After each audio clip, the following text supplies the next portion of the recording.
বৰদোৱাত গৈছিলোঁ। বাপৰে বাপ, ইমান যে ৰ'দৰ গোসাঁই, ৰ'দত মানে একে ভৰি পুৰি লৈ যায়।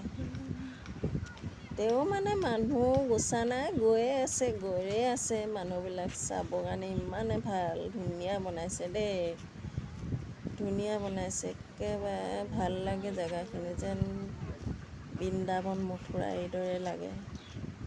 চাওকচোন কিমান ধুনীয়া বনাইছে। কিন্তু এই মালটো ৰ'দটোৱে বেলেগ মানে ঠাই লাগা মানুহখিনিক মাল দেই এইটো। হাৰাশাস্তি কৰি পেলালে। এনেকুৱা ৰ'দ দিছে মানে থাকিব নোৱাৰোঁ ৰ'দত, এনেকুৱা ৰ'দ দিছে। অলপ চালোঁ সন্মুখতে এইখিনি চাই, তাকে বোলো এবাৰ ভিডিঅ' এটা বনাওঁ। মোৰ বোৱাৰী দুজনী, মা দুজনী, ভাইটি, মোৰ মানুহজন আৰু মোৰ ল'ৰাটো, গোটেইকেইটাই গ'লোঁ, চাই আহিলোঁগৈ।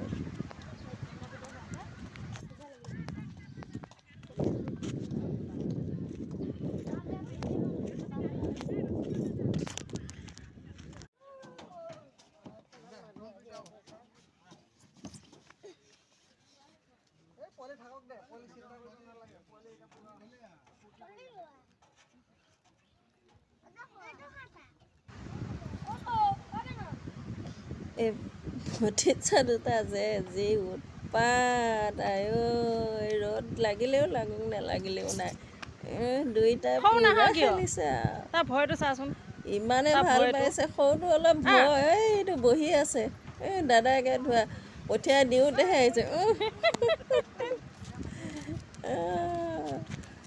এটা একদম ৰ'দত থাকিব নোৱাৰি একদম উৰণি লৈ লৈছে আৰু, গামোচাকে আৰি আৰু।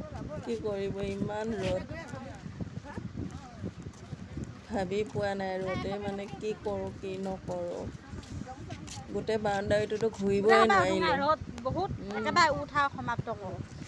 তেওঁ সন্মুখতে অকণমান চাই আৰু ল'ৰা ছোৱালীকেইটা মনৰ ফূৰ্তি কৰিলে আৰু। ফূৰ্তি কৰি আমি ওলাই গুচি আহিলোঁ। কিমান এনেকৈ থাকিম আৰু ৰ'দত আৰু। পটককৈ উঠাব নোৱাৰে দে, চেকাই গৈছে। আন্ধা নহয় দে, সেনেকৈ মাৰি দিলে হ'ল।